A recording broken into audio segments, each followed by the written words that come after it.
Hello friends, स्वागत करता हूं मैं आप सभी लोगों का एक नए वीडियो में। आज के वीडियो में हम लोग बात करेंगे यूपी पुलिस के कंप्यूटर ऑपरेटर ग्रेड ए की। इस एग्जाम का जो कंप्यूटर के क्वेश्चंस होते हैं, मैं पूरा कंप्यूटर सेक्शन लेके आप सभी लोगों के साथ चल रहा हूं। और अभी तक मैं इजी लेवल पे शुरू किया हुआ था। आज मैंने 2-4 प्रश्न जो है मॉडरेट लेवल के लिए हुए हैं। धीरे धीरे हम लोग इजी टू मॉडरेट और मॉडरेट टू हार्ड क्वेश्चन पे मूव करेंगे। वीडियो शुरू करने से पहले मैं आप सभी लोगों से पूछना चाहूँगा कि दुनिया का सबसे मुश्किल काम क्या है।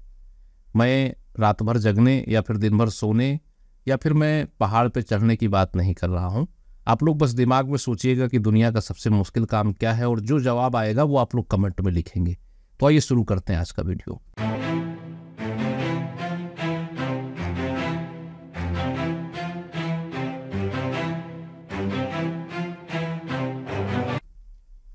देखिए, निम्नलिखित में से कंप्यूटर के संबंध में कौन सा पूर्ण रूप सही नहीं है। ऑप्शन में दे रखा है SRAM static random access memory, ROM दे रखा है रीड ओनली मेमोरी, रोम दे रखा है एग्जीक्यूटेबल रीड ओनली मेमोरी, या फिर PROM programmable read only memory. ठीक है, तो यहाँ पे हम लोग देखेंगे तो SRAM बिल्कुल सही है, static random access memory. Read only memory ये भी सही है, रोम का फुल फॉर्म। और ये जो दे रखा है रोम, ये गलत है। ठीक है, एग्जीक्यूटेबल नहीं होता है, ये होता है इरेजेबल। ठीक है, ERASABLE इरेजेबल रोम होता है। ठीक है, इरेजेबल रीड ओनली मेमोरी। ठीक है, और ये PROM ये भी सही है, प्रोग्रामेबल रीड ओनली मेमोरी। तो यहाँ से अगर हम लोग देखेंगे तो ये वाला गलत है। और यहाँ पे पूछा भी ये गया है कि निम्नलिखित में से कंप्यूटर के संबंध में कौन सा पूर्ण रूप सही नहीं है। तो यहाँ पे ऑप्शन में जैसे देखेंगे, पहला ऑप्शन आपको मिल जाएगा केवल 3 वाला, यही सही होगा। ठीक है, नेक्स्ट प्रश्न देखते हैं हम लोग। पूछा गया है डॉक्यूमेंट के प्रत्येक पेज में सबसे ऊपर प्रिंट होने वाली कॉमन लाइन को क्या कहते हैं। ऑप्शन में दे रखा है हेडलाइन, की लाइन, हेडर एंड फुटर। देखिए, आप लोगों के सामने ये जो है एक आपका पेज है। सपोज कीजिए ये एक आपका पेज है। इन्होंने पूछा हुआ है कि ये जो लाइन होती है कॉमन लाइन, ठीक है, इस लाइन को क्या बोलते हैं। और एक लाइन आपकी नीचे होती है। ठीक है, तो इसको हम लोग क्या बोलते हैं, इसको हम लोग हेडर बोलते हैं। ठीक है, और ये जो आपकी हो जाती है ये आपकी फुटर हो जाती है। और यहाँ पे जो आप लिखेंगे ये आपका होता है हेडलाइन। ठीक है, होता नहीं जो पेपर्स वगैरह में हेडलाइन, आज की नई हेडलाइन क्या है। और यहाँ पे जहाँ पे आपका कर्सर होगा इसे बोलते हैं की लाइन। तो आई होप आप लोग जान गए होंगे कि इसका सही जवाब क्या होगा। डॉक्यूमेंट के प्रत्येक पेज में सबसे ऊपर प्रिंट होने वाली कॉमन लाइन को बोलते हैं हेडर। ऑप्शन नंबर सी इसका बिल्कुल सही जवाब है। नेक्स्ट क्वेश्चन देखते हैं। किसी भी वर्ड डॉक्यूमेंट का बैकग्राउंड होता है। ऑप्शन में दे रखा है हमेशा सफेद रंग का, ऑप्शन मेनू में प्रीसेट किए गए रंग का, या फिर सारे डॉक्यूमेंट के लिए हमेशा एक सार होता है। आपकी पसंद का किसी भी रंग का हो सकता है। तो मैं आपको बता दूं, वर्ड का डॉक्यूमेंट का बैकग्राउंड जो होता है, जो ऑप्शन मेनू में जिस रंग से वो प्रीसेट किया गया होगा उसी रंग का होगा। ठीक है, ऑप्शन नंबर इसका बिल्कुल सही है। अगर आपने वहाँ पे ब्लू रंग से जो है उसको प्रीसेट कर रखा है तो ब्लू आएगा, ब्लैक कर रखा ब्लैक आएगा, रेड कर रखा रेड आएगा। ठीक है, ऑप्शन मेनू के प्रीसेट किए गए रंग के कलर का होता है।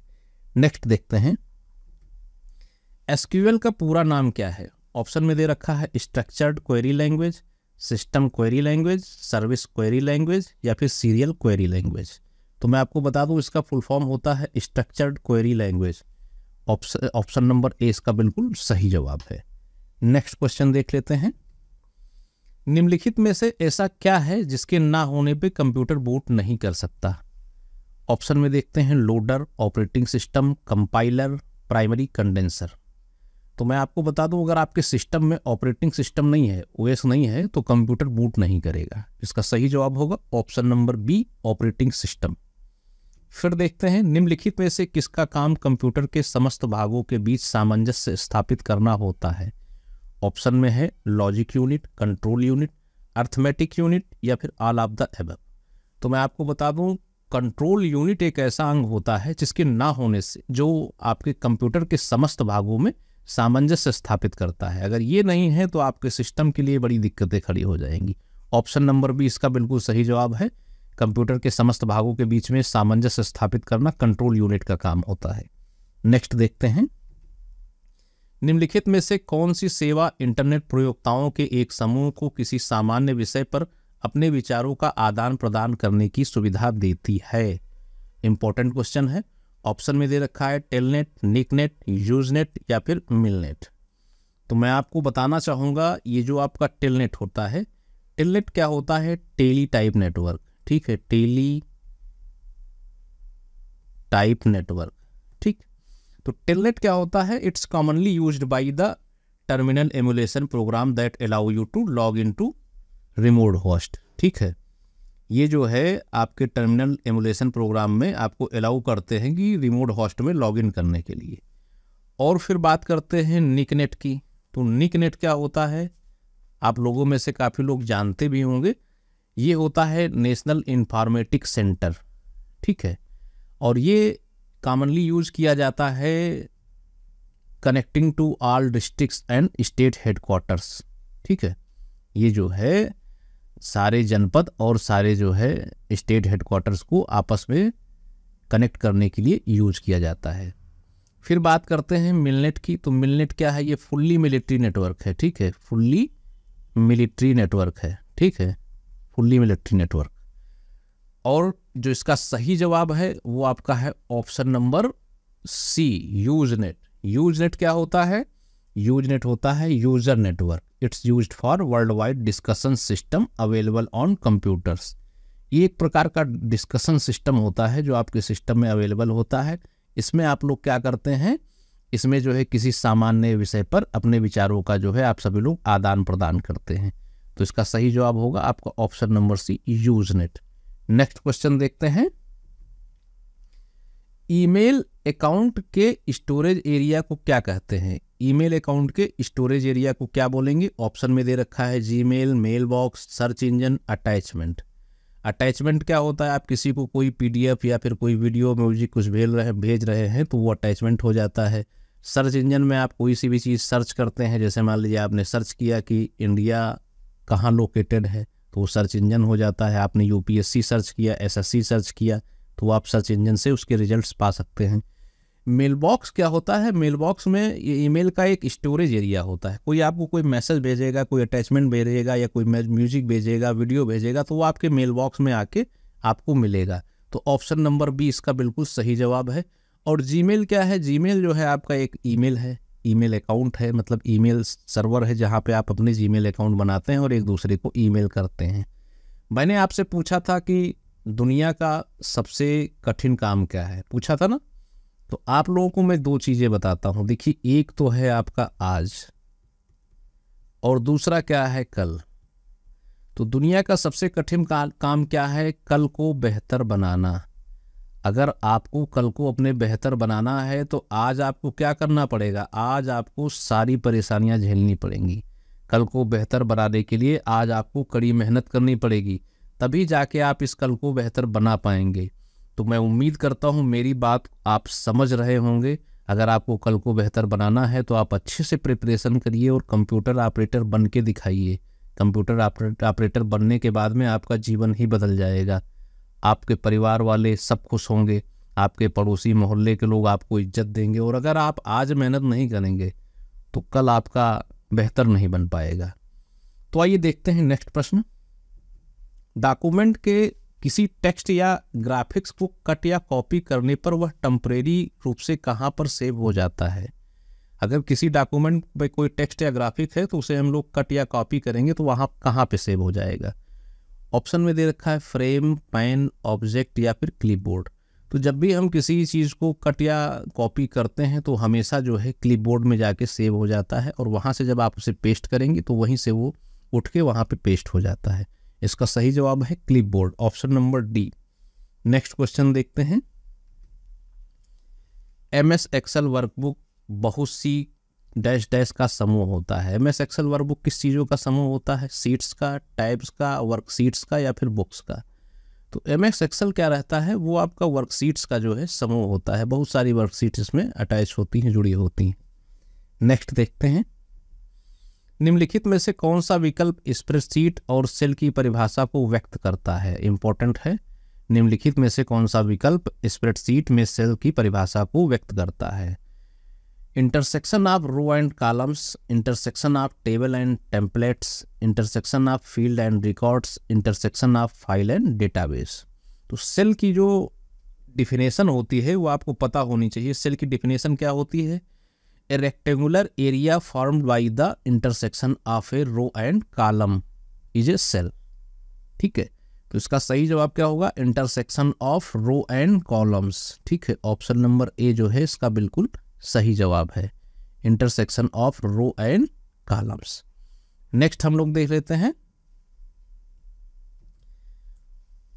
कोबॉल, फोर्ट्रॉन और सी, ये सभी किस प्रकार की प्रोग्रामिंग लैंग्वेजेज है। ठीक है, ऑप्शन में दे रखा है प्रोसीजर ओरिएंटेड, या फिर ऑब्जेक्ट ओरिएंटेड, या फिर फॉन्ट ओरिएंटेड, या फिर विजुअल बेसिक।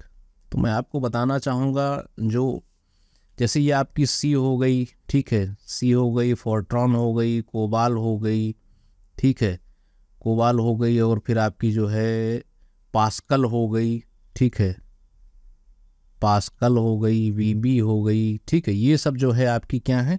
ये सब जो है प्रोसीजर ओरिएंटेड लैंग्वेज हैं। ठीक है, प्रोसीजर ओरिएंटेड लैंग्वेज हैं।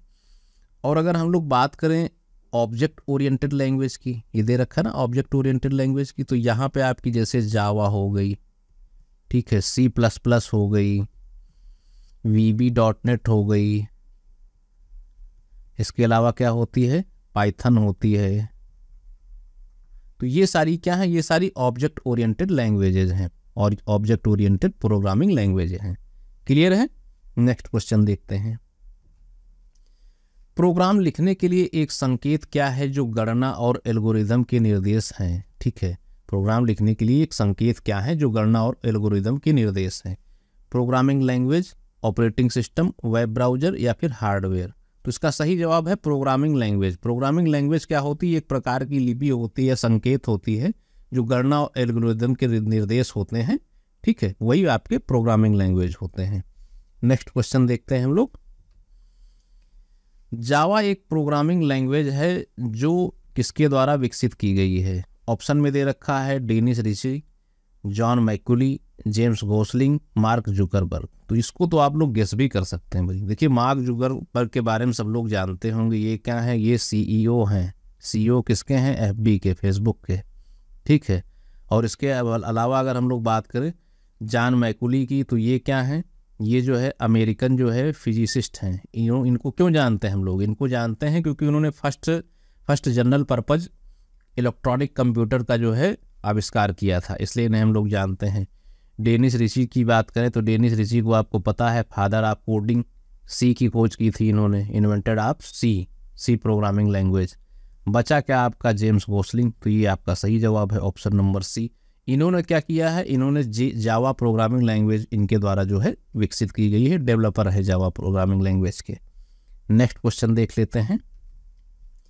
निम्नलिखित में से क्या उपयोगकर्ता और ऑपरेटिंग सिस्टम के बीच परस्पर क्रियाशैली को नियंत्रित करता है?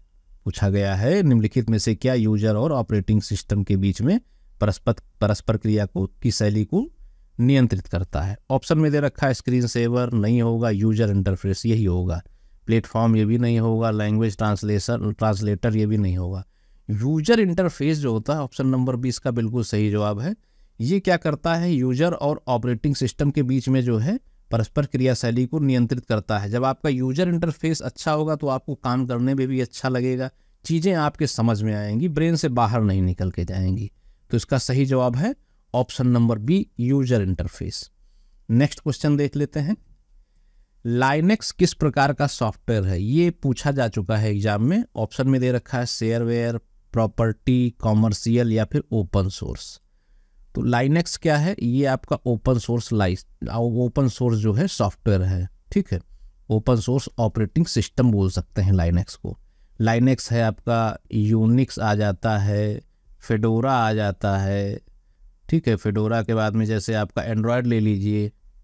ठीक है, ये सारे जो हैं क्या, या ये सारे जो है ओपन सोर्स ऑपरेटिंग सिस्टम है। ठीक है, इतनी बातें आप लोगों को क्लियर हो गई होंगी।